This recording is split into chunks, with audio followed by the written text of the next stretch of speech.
Well, hello once again. This is video 12, part 12 of the 4.7 liter HO Jeep Dodge uh, motor rebuild and install. Um, Told you next time I came back I'd be installing the motor, and sadly that's not true. Give you a little lowdown on what all's going on. Since last we talked, I took off the intake plenum and the breather box and kind of set it aside in preparation for installing the motor, and did put on the harmonic balancer.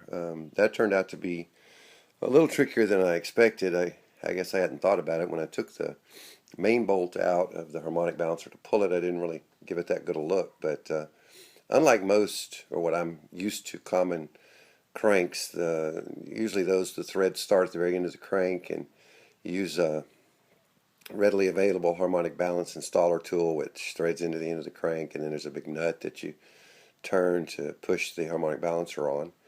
But on this motor, the bolt actually kind of looks like this. It's got a threaded end, and then it goes down a ways before the head. And what happens is you can't use a standard installer tool, and if you just try to use the bolt that comes with it, it won't, or at least this one wouldn't make up far enough for the bolt to catch any threads, and probably been risky if it had caught just one or two threads. So anyway, there's available through Miller Tools a Mopar special tool. I don't recall the number right now, but it's about 150, 160 bucks for that special tool, and I couldn't quite absorb that. So what I ended up doing was I ended up going to a local bolt shop and finding a long bolt. They had to special order that bolt for me, and turned out what I hoped was an all-threaded bolt was actually not an all-threaded bolt.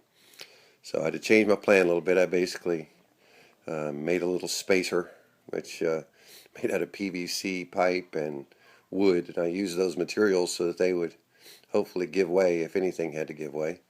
And anyway, I just threaded it in that in where that bolt is, and it gave me enough penetration to push on down. If you get about a 5.5, 6-inch bolt, this one's a 7-inch bolt, it'll work. It's an M14 1.5 bolt, and but you're going to have a typical harmonic balancer tool's not going to work. So anyway, it worked. I got it almost all the way in with this tool, and then I just used the main bolt to go ahead and finish the install. It's set at 130 foot-pounds of torque, and it's ready to go. So why aren't we installing the motor yet? So here's a little look at the vehicle. This is the 2002 Jeep Grand Cherokee. It's, like I said, I think it's an exceptional looking car. It's in really great shape, with the exception of that motor that we've been dealing with.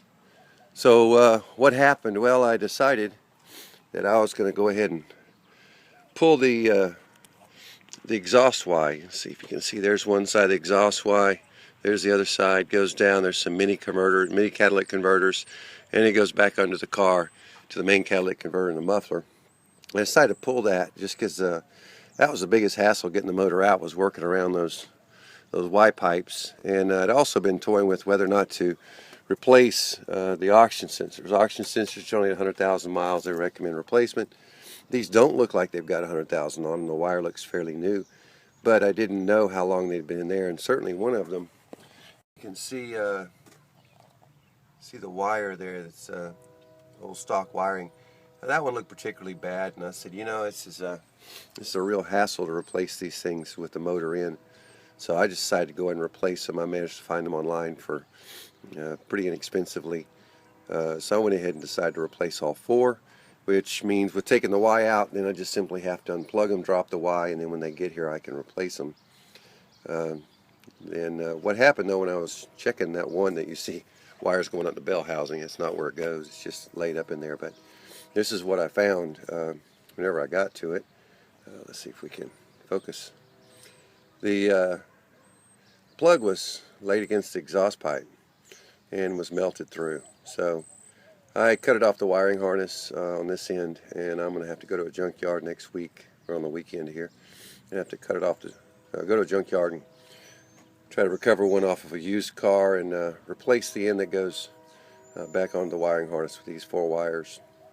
So hopefully I can do that and then fix that little problem right off the bat. So then, as I was looking at the motor, looking at where I was going to install it, got to looking at these motor mounts, and these motor mounts are in rough shape. The rubber in there is brittle, and where it's you can see where it's broken away from the mount itself. So again, I felt like it'd be foolish to install a motor on worn out motor mounts. So now I've ordered a set of motor mounts, front motor mount. Well, there's only two.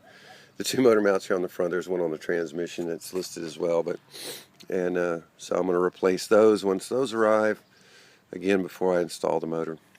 And then the next challenge lies with taking the Y out. Just behind, you can't see it, but beside the transmission, the exhaust pipe runs down there and hooks to the catalytic converter, the primary catalytic converter. And the joint there, it's a slip joint with a clamp on it. Clamp's been loosened, and brother, that thing will not come out. Sadly, I don't have an oxygen acetylene torch, and that might be of some use to us if I didn't burn the car up with it. But what I've done right now is, you can probably see here's a strap, and this little guy is plumb tight. And then there's a strap. I hooked the strap back by the muffler to the frame, and basically I have it under tension right now. And I'm spraying lubricating oil on that joint and tapping it with a hammer. And I'm hoping at some point soon this thing will decide maybe to give way and pull apart. It may yet have to take more severe action, but the way this exhaust system's built, I'm hoping not to have to do anything too crazy. One option I'm giving consideration to is maybe at some point having just to cut through the pipe between the Y and the catalytic converter, and then just use some kind of a coupler to bring it back together if I have to. But now I'm not in a big hurry. I'm waiting on oxygen sensors, and more than anything, I'm waiting on these engine mounts to come in. And so as long as I have some time waiting on those parts, I'm going to go ahead and give this thing a chance to come apart on its own. Keep spraying it and keep tension on it. So anyway, there's our transmission, wiring harness everywhere, just a big empty gutted out car. So there you go. That's what we're waiting on now, and once again, I'm going to hope next time I talk to you I'm actually installing the motor in this little wonder. Talk to you later. Bye.